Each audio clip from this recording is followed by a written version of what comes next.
చాలా మంది స్టూడెంట్స్లో మీరు ఒకటి గమనించుంటారు. నెక్స్ట్ అటెంప్ట్ పక్కా అది ఫెయిల్ అవ్వకుండా తీసుకొని వస్తానని చెప్పేసి మాట్లాడేటువంటి వాళ్ళు.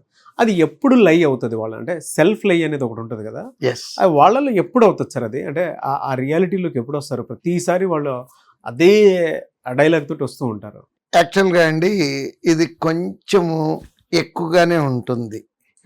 ఎట్లా అంటే సొంత ఆలోచనలు చేసేటటువంటి పిల్లలు ఉంటారు చూడండి, టీచర్ని నమ్మకుండా, అట్లాంటి వాళ్ళల్లో ఎక్కువ వస్తుందండి.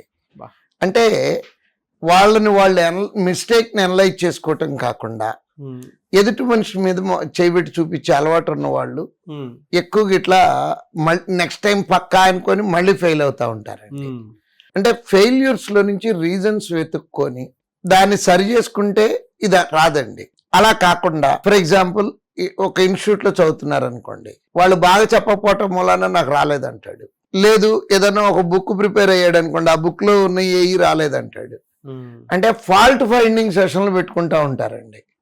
నెక్స్ట్ వాడు నేర్చుకోవటం కాకుండా ఎదుటివాడికి వీడి దగ్గర ఉన్నటువంటి విజ్ఞానాన్ని ప్రదర్శించాలనుకుంటారు.